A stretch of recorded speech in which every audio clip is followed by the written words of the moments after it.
everyone to Real Dad Speak. My guest and I met on the job last year. He's divorced and co-parenting his young son. I watched him maneuver his work schedule to make sure he was financially stable, but more importantly, that he spent quality time with his son. Today, we're going to talk with him about co-parenting a young son after divorce. My guest is Tom Johannes, and welcome, Tom. Thank you for joining us. Hi, Sarah. Thanks for having me. All right. Just want to start off with some basic questions. In what city did you grow up? I was born in Bethlehem, Pennsylvania, have my earliest memories there. Did a few years in New York, and then ultimately landed in Shelby Township, Michigan. Okay. So where'd you go to school? Graduated from Eisenhower High School in Shelby Township. Okay. You got brothers and sisters? Yes, I've got two older brothers, one younger sister. One of them lives in Connecticut. The other one lives here in Michigan, and my sister moved to Florida a few years ago. Oh, nice place to visit. Exactly. Yeah. Okay. Are you guys close? Yes, yes. My brother in Connecticut, with the distance, it's very rare nowadays. Maybe through Facebook mostly. He's been visiting a few times. I visit my other brother for the standard birthdays and a few trips to Vegas here and there, but with his family. All right. Okay. So what did your parents do for a living? My parents, growing up, were the stereotypical 1950s family where dad went to work Monday through Friday, left in the morning. Mom was a stay-at-home mom and had dinner on the table for all four kids and for my father. That didn't always stay that way, but my father worked for IBM. He was a computer programmer and got out of the business in the 90s. And my mother was a stay-at-home mother and eventually started doing a little bit of hostessing at a restaurant. And then ultimately worked for Leader Dogs for the Blind. Oh, that's nice. All right. So you guys had pets and stuff when you were growing up? Yes, we had lots of dogs. It wouldn't be uncommon for me to have 4 or 5 Labradors in my bed when I went to bed. Wow. Yeah, yeah, a lot of dog hair in your mouth type of thing when I was a kid. Every food had dog hair.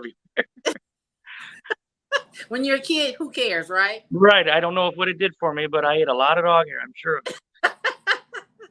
it. Oh boy, are you and your dad close? Yes, I am the closest with my father. There have been some hiccups in there, and some people don't want to stay in contact with him. Some of the siblings, and I have. He's been very good to me over the years, and I guess the other siblings can't say the same. Oh, okay. And you are the youngest boy, so Right. yeah, okay. I was probably babied as the baby boy of the group. Okay.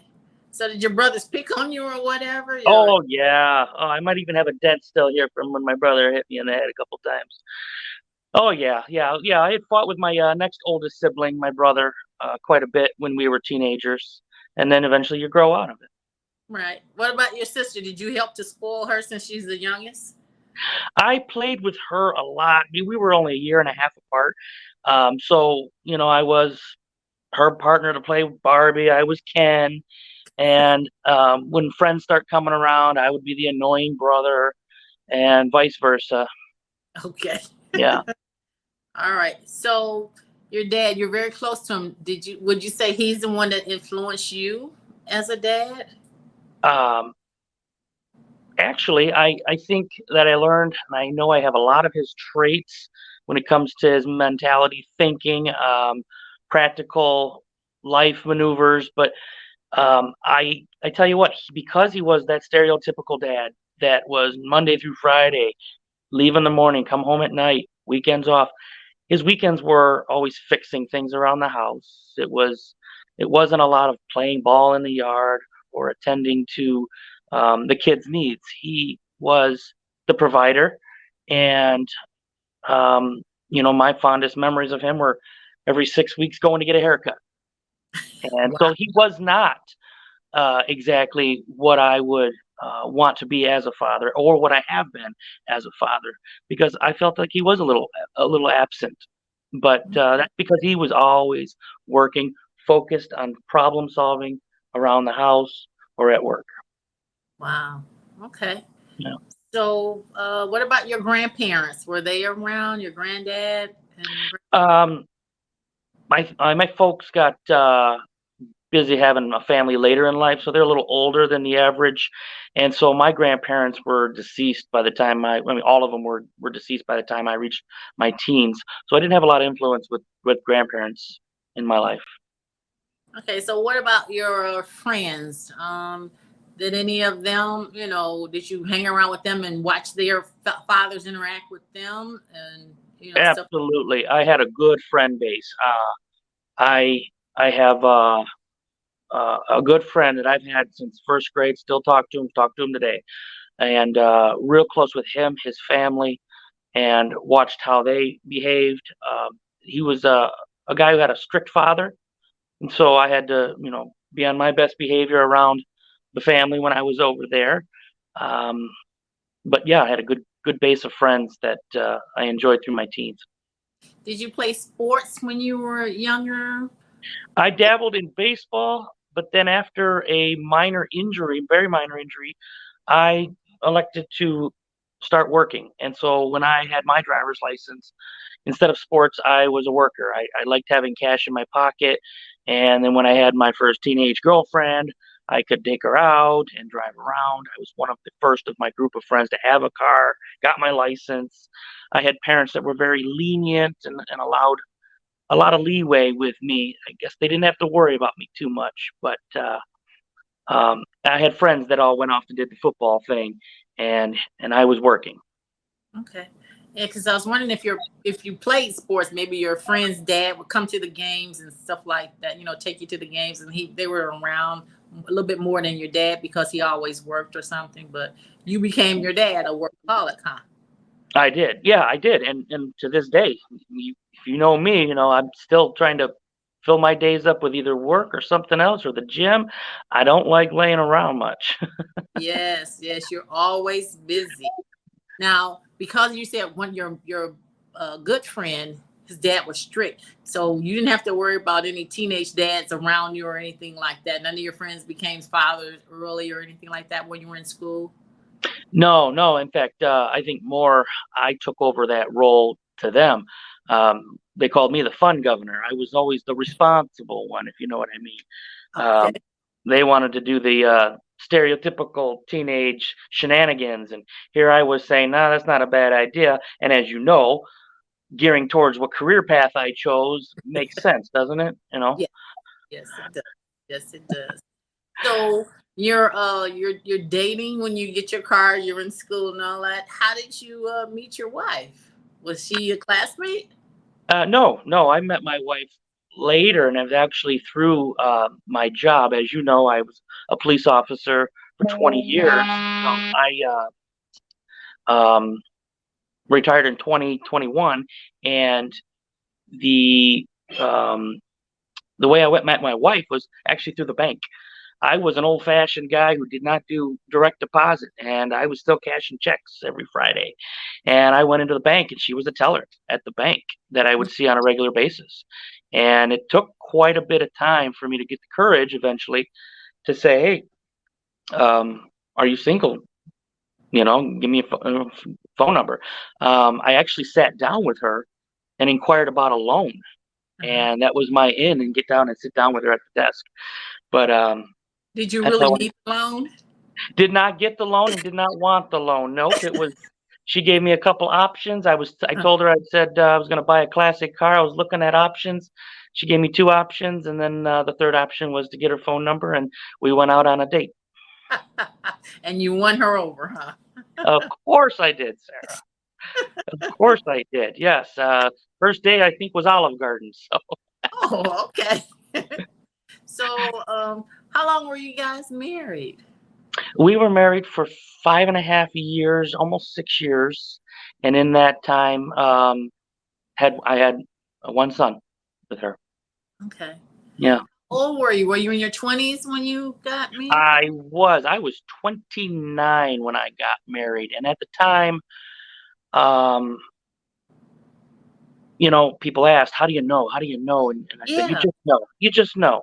That's the answer I gave because I thought that was just the best answer. You just know, because I'm no stranger to dating and meeting girls and it not working out, right. and 6 months later not working out, a year later not working out, 2 years later, whatever it might be. And by the time I reached 29, I thought I had found my soulmate for the rest of my life, and she had she had a daughter, Okay. 6 years old. And so by getting married, I immediately became a stepfather. And that was my first role in playing as a father. Right. Okay. And how did that work out? Were you comfortable after a year, or how long did it take you to get adjusted? I was comfortable right off the bat. Okay. We had met in 2007, and I had dated um, girls with children before, and you get told as a man, hey, it's a package deal. If you want to get involved with a single mom, it's a package deal. Right. You're taking on a child in many instances, and it seemed to naturally flow with Mhm. my ex-wife and her daughter, and I became the stepfather and flew right into that role of helping her go to school, doing her homework, um, and doing all the things that from 6 years old and up that come. Okay. That's beautiful. And you had no previous experience, huh? No, no, and so what did I think I had for experience? None. I didn't have anything except that, okay, I'm an adult now, and it's time to start thinking of my future. And I'm married. Of course, I want children. There was no question I wanted children.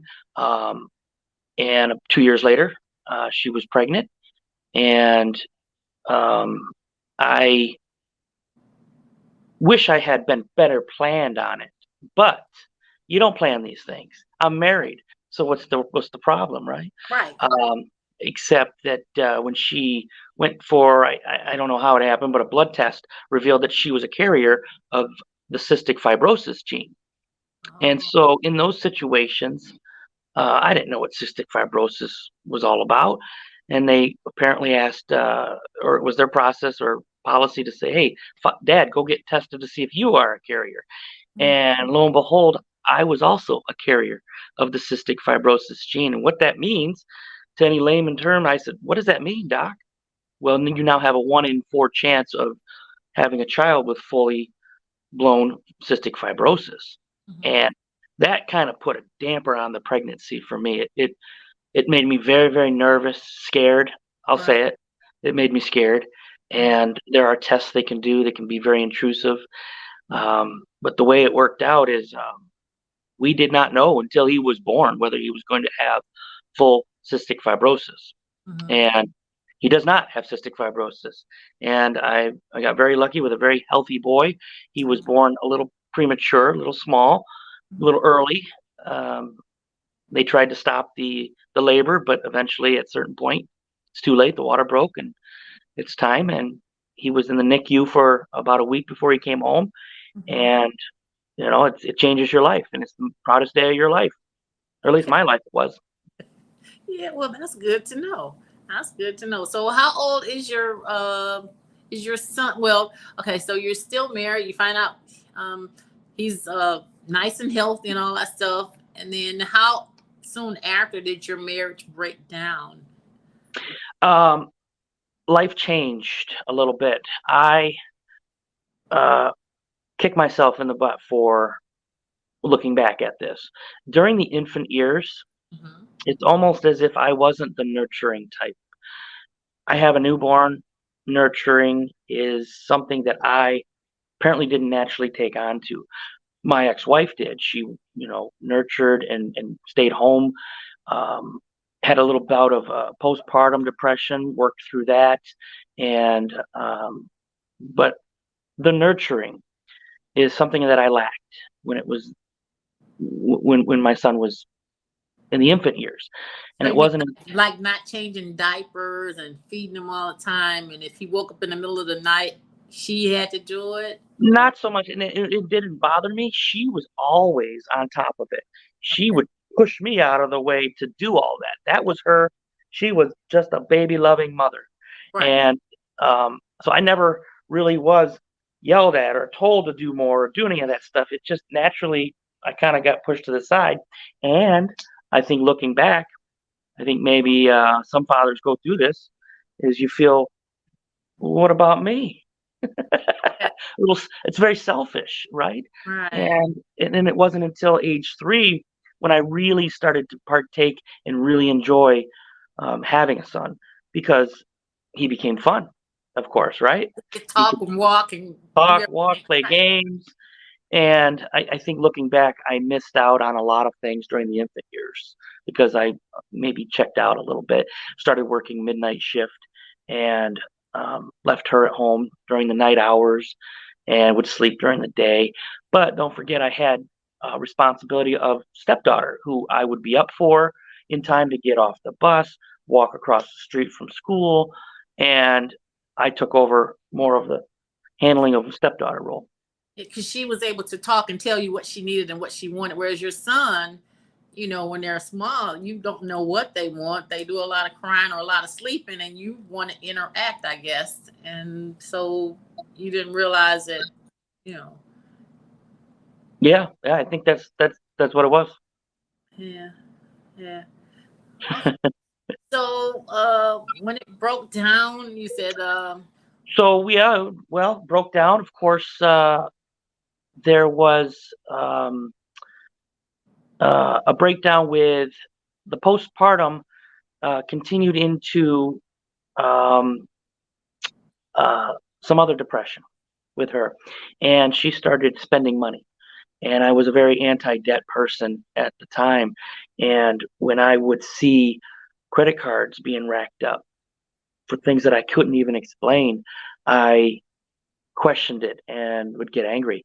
And I looked at this as and said, this is my wife. This is now my debt, and so financial problems with that. And I refinanced the house because it really bothered me to have credit card debt, and so I wiped it out.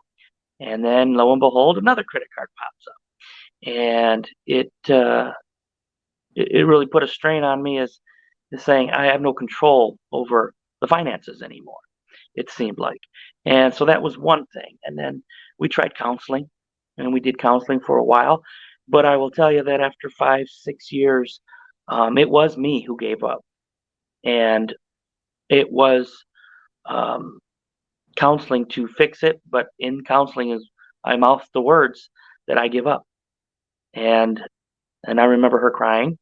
And I remember the counselor saying, it's time to stop this and go off on maybe separate counselors, and that's where it ended. And it happened fast. And I'll tell you why it happened fast. We didn't fight. There was no need to fight over assets, things like that. Anything that people divorcing want to fight over. It was standard that um, friend of the court would be involved. I would pay child support. I She would get full custody. I would get the visitation. I would have um, time with him and on my days off. All of my days off were to be spent with him every single day off. And that with a police officer's schedule, um, it can be kind of hectic, but it's shift work, so it was random times. And then things got a little more complicated when he started school, and it wasn't easy for the first few years, but things have drastically changed now where I have a great relationship with my ex-wife. And I attribute some of that to her being remarried and having a very decent husband who's been, how many people can say that about their ex right, spouse. And he kind of mellowed her out. There's no need to fight. right. So we have a very good relationship with the co-parenting now. Okay. Does he have any kids? Does he have an ex-wife that you know of? Yes, he does. Yes, he has an ex-wife and 2 sons. Yep. Okay. So he comes from that.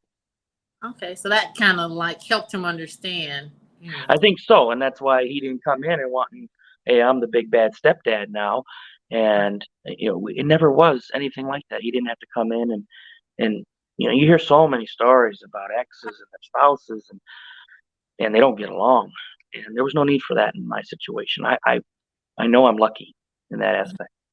Yeah, that's beautiful. The fact you guys could talk now, like sit down like men, and anything that comes up, you can call him or he can call you. Is that how it goes? That's how it goes. Yes, and it's happened before. We can discuss things. And my boy is 13 years old now, and that's when life changes again for a boy when he becomes a teenager Yes. and starts discovering other things, girls and different things like that. Hmm. You know, So who gave him the talk? You and his mom, you and the stepdad. Who gave him the I talk? gave him the talk. Pretty. You I gave. gave him the talk. I didn't shelter him much, and so I often joke that he was a social experiment because um, I think it's working out well what I did, and I didn't shelter him too much. He was a kid who, and maybe I grew up the same way with older brothers. I was exposed to all the scary movies and television, and you think today social media and violence, and it can warp a child's mind, and that's still very, very true. But I must have did something right, or my ex-wife did along the way, because he's still just a sweet, innocent, nice boy, and he's not, um, one of those video gamers all day long. Although he does enjoy video games, and you put him on Right. an Oculus, he could do it for 5 hours. But he still likes the outdoors. He still likes to go out and do other things. And I try to make sure that I am the dad that gets him exposed to all those things, swimming and working out now. Now that he's 13 years old, I can take him to the Ah, gym with me and trying to get him interested in that. yeah, that's good. That's good that he doesn't just sit in front of the TV all day or There just were lay. there were bouts when he would, but it would drive me nuts that he's doing it, and he does have his time doing that. And sometimes he'll tell me, "Dad, I just want to relax all day. I don't want to go to the gym. I don't want to go swimming." Or and I said, "Okay, you're a homebody." He is a homebody, but he Okay, still gets out there, and he's very good. um, uh, fit for his age. You know. Okay, yeah. All right. So, how old was he when you guys decided to separate? My son was 3 years old when we divorced, just a little over 3, Mhm. so he tells me, and I don't think he has any memory of us even being together or living together. Um, so his most of his memories are of divorced mom and dad. He's seen pictures, so he knows that we were all together, the 4 of us as a Mhm. family, and, I'm even still close with my ex-stepdaughter, if that's what it's called when you get the divorce, ex-stepdaughter, right? Okay. Because Yeah, they use the term bonus daughter, bonus, bonus daughter. yeah, bonus Well, dad, it but hey, It even got more complicated because her biological father stepped uh-huh. away from, and she's now married, and when it came down for her to get married, who was gonna walk her down the aisle? It wasn't her biological dad, it was her grandfather indeed, but she even blessed me, with a role as the best man in her wedding. Oh, The wow. groom asked me to be the best man in their wedding, and I you gotta understand that after the divorce, she went with my ex-wife, and I didn't get to see her much, and I just assumed that she hated me. Through Really? her teenage years until she entered her 20s, I assumed that, and it wasn't until, being asked to be the best man that I realized the gravity of maybe how I did affect her life in the 6 years Uh, that I was her stepfather. oh, yeah, that's beautiful. How did that make you feel? I mean, Hey, it made me cry at the wedding, what can I yeah, say? What can it I say? makes me tear up now. I was like, oh, that's so. Yeah, Oh, you yeah, never know, and kids always remember. They always remember how you treated them.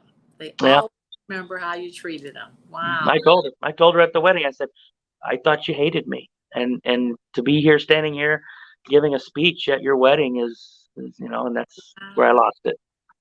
Oh, oh, that was so sweet. Wow. So your son, what age did you tell him about what happened with you and his mom? He was so young when you guys divorced.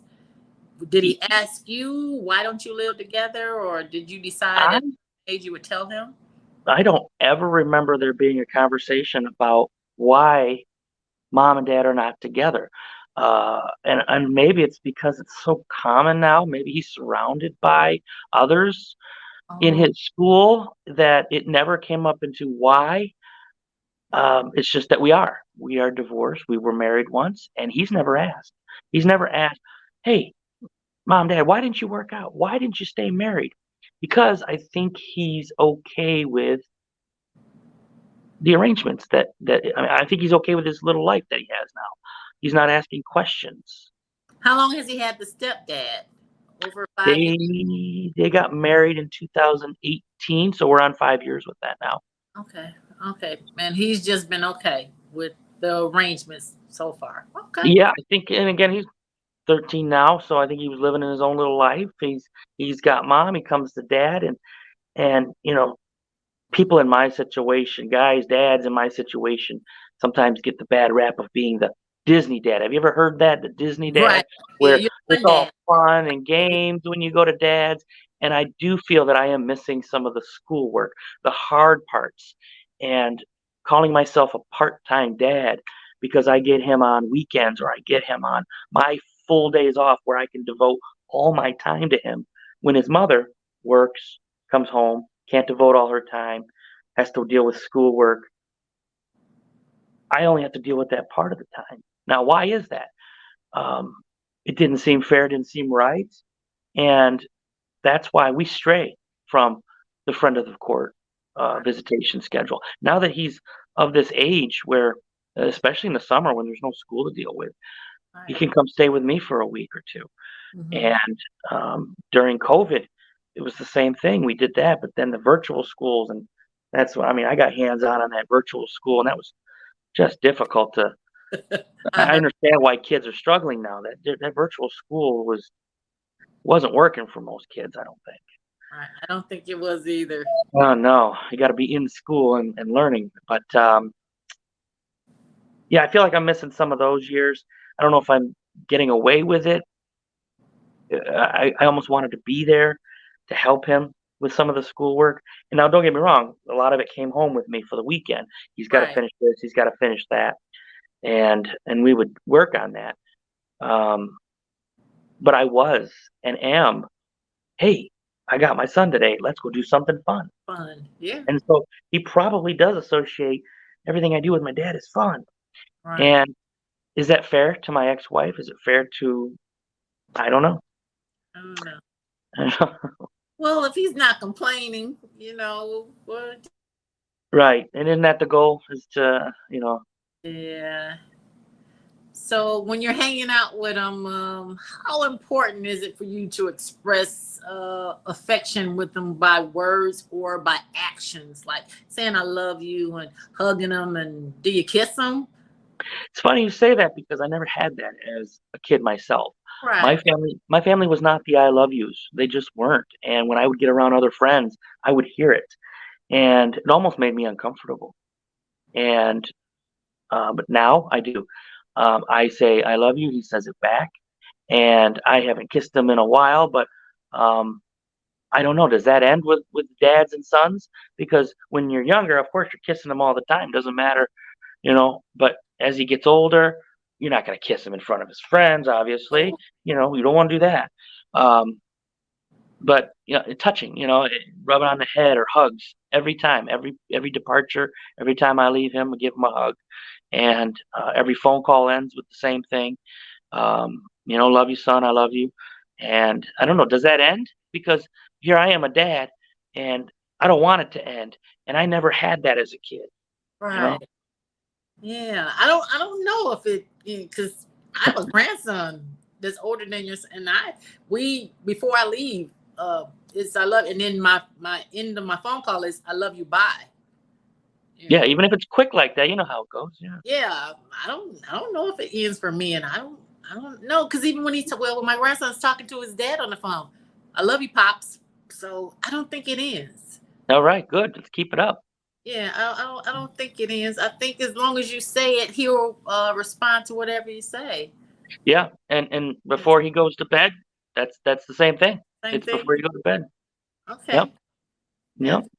So when he does something like, I guess swimming, or he gets an A on a paper and he tells you about it, do you,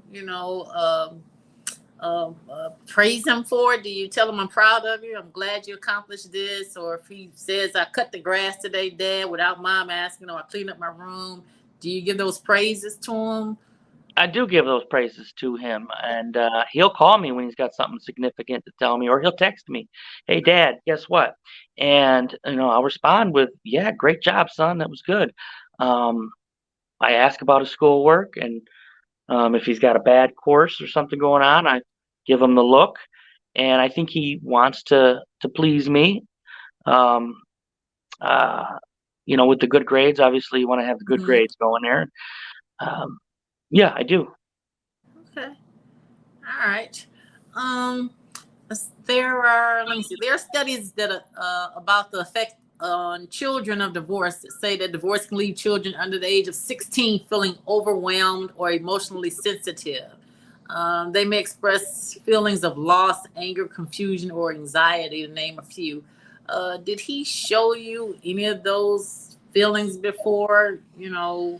Uh, when you were picking up, when he got older, like when he started going to school and he could notice other kids with their dads picking them up or whatever, did he ever say anything to you about that? You not, picking them up from school every day, or?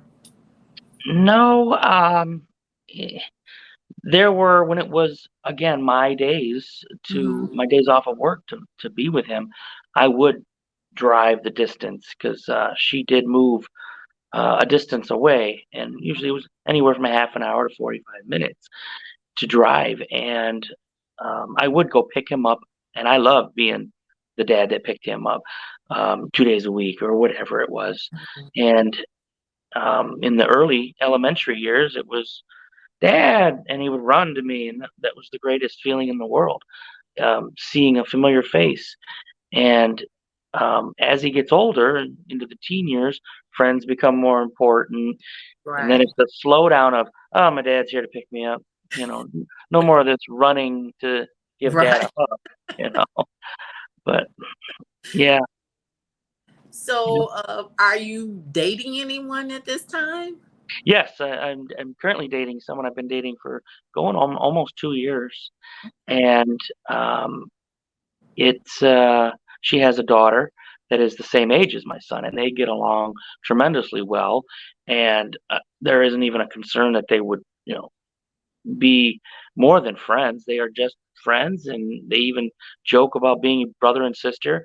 And they get along so well, and they have the same interests. It seems like, and you could let them run away and play outside, or go in the bedroom and play on their video games, and they're just getting along so well. Eventually, they'll probably like any sibling, they'll go silent or start saying, "Oh, you're annoying," and hey, it's time to leave. So I'm lucky with that right now. And again, when you date somebody who has a child, becomes a package deal. Right. And after I was divorced, I continued dating, and uh, the relationships would last anywhere from 2 years to on and off for 5 years, or and I people would question me and say, "Are you introducing your boy to your girlfriends?" Because there's a lot of yes, you should, no, you shouldn't, Uh, unless you're in some long-term relationship. And my son, over the years, and I don't know. I guess we'll find out if there's any damage from it on how he, dates women or views women. But I have dated a few women, and they've all met him, and okay. he's met them over the years. And I could tell you probably in the beginning, when he was young, 3 years old, maybe I was looking for dating somebody who would be a good stepmom or a good fit Okay. in that role, trying to pick up the pieces of where I left off with a failed Right. marriage. And some are better than others. And as time goes on, he's getting older. I'm not looking for that. I'm looking for someone for me now, you Okay. know, more for me and my future. And I think I've mentioned this to you. At my age, once I got over a certain age, that Yeah. door starts closing on if you want to get married and have children again. Right. And the question of having more children, it's always easier for a guy, um, but Um, I don't know if that door has been officially closed yet, you know? Wait and see. And Wait. it's closing. I don't know what's wrong. When's it too late? You know? Has he asked for a little brother or sister? He's already asking his sister when she's going to have a baby, so he can be an Okay. uncle. So Okay. now that they're married, I focus over there. Yeah, no focus on me. Okay. He's been All right. asking that. All right, Tom, we're going to take a quick break and we will be right back. So, everybody, stay tuned. In the United States, divorce affects over 1 million children every year. Please do your part to preserve your family's health. If you or someone you know would like more information about how divorce affects a man or information about divorce in children, please click on one of the links below. If you like more information about cystic fibrosis or CF, you can also click on one of the links below. Welcome back, everybody, to Real Dad Speak. We're speaking to Tom Johannes about raising a son after divorce. And we've come to the part, Tom, where I have what I call my final 5 questions or statements. I'll either ask you a question for an answer or I'll give you a fill in the blank. So, question number 1. When you think about the divorce, is there anything that you would do differently? Think about the divorce that I would do differently. Uh, nah, looking back, I think I got married for the wrong reason. And I have gone over and over what led to the divorce, and I can just probably say and attribute it to I got married for the wrong reasons. What that is, I can't tell you exactly. I know that in my heart that I was not getting married for the right reasons, and I will never do what I did before again. Um, that being said, the divorce itself, I think again after the first few years. Now it wasn't always easy. I make it sound easy. It is not. Most divorces are not, of course not. But after the first few years and getting a better relationship with my ex-wife, um, I think we have both. It was the right decision, and we have both. We're better for it right now, and we are doing what I think is a great job with raising our kid, co-parenting. So I think everything is working out as it should. Okay. All right. What is the number 2? What's the best advice you have received about co-parenting? Um, keep front of the court out of it. I mean, if you can figure out a way to agree on communicating, and that's where the breakdown is, the fighting. And as you know, 20 years in law enforcement, every Sunday night, I was always dealing with child custody issues as a police officer. And, having experienced a divorce and people going through divorces, I was always able to say there's life after divorce. There's life, there's parenting after divorce. And you can spend 5 years of your life fighting if you want, but you've got to come up with a way to agree on certain. You may not agree on parenting or the way to parent. And, but if you can avoid the fighting and stay out of the courts, it can be obviously no good for the kids, Right. and it just continues a vicious cycle. And what does it do? Does it end when the child turns 18? I don't know. I'm not going to experience that. I'm not going to experience a fighting relationship. And I'm so lucky. I just am very blessed not to have that going on in my life right now. That's good. All right. Number 3. What's a financial lesson that you've learned and would share with other dads who are co-parenting? The financial lesson.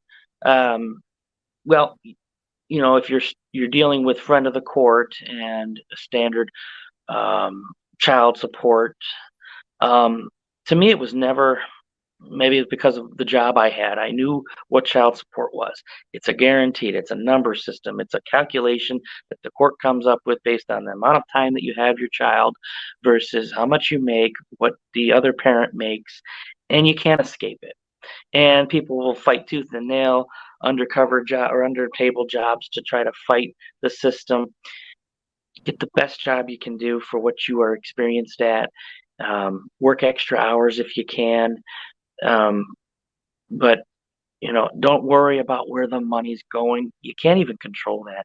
If you were worried about where the money goes to your spouse and they're not spending it on the child, um, there's really no recourse or way around that.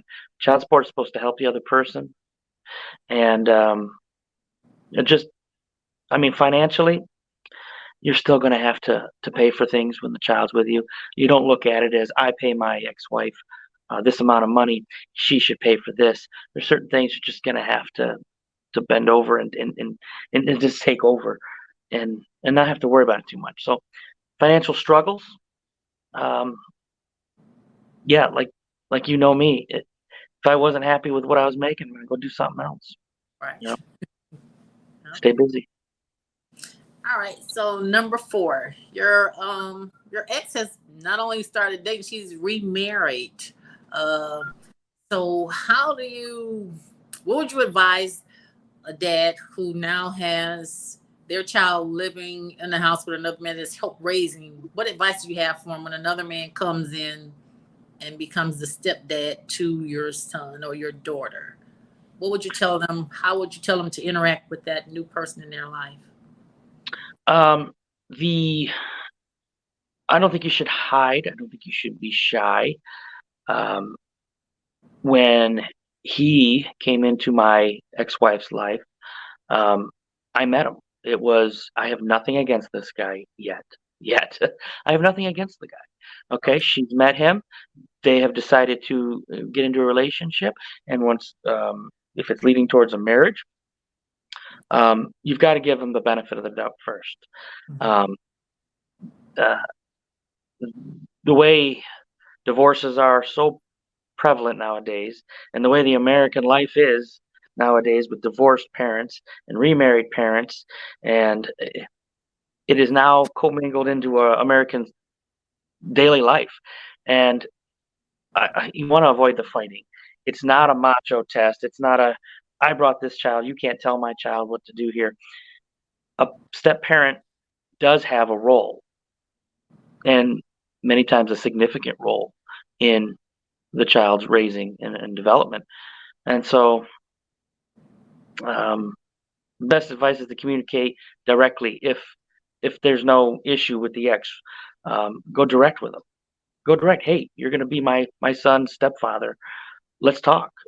Let's chit chat. You don't have to be best friends. You don't have to go out and get a beer together, but having phone numbers, exchange numbers, be open. Hey, got a question for you. Unless they're the other spouse may not like that. But I say go head on. In my situation, go head on. That guy's going to be the stepfather now. Uh, keep him close. You know. Right. Right. I like that. I like that. Okay. My final question, or it's actually a statement. It's a fill in the blank. So fill this blank in for me. My son would describe me as. His hero. Oh, okay. Really? That's beautiful. Can I ask why he would say you his hero? He was always proud, especially wearing the uniform, very curious of it, and he knows what police officers do. Now, I've steered him away from trying to become a police officer in any way I can. It's a tough job nowadays, Yes. and plenty of ways to make more money, son. But um, I think putting on that uniform and having him see me, he really, really enjoyed it, and he knows what I did for a living for those 20 years, and he still knows what I do. Obviously, still in the Right. line of work, and I think that he knows it's a very noble profession on what I do, and I think he wants to gear that way. But I'll do my best to try to be a doctor, son. Be a doctor. All right. Well, thank you, Tom. I appreciate your stories, and we will talk soon. Thank you so Yeah. much. Thank you for having me. I appreciate it. Thank you. My pleasure. My pleasure.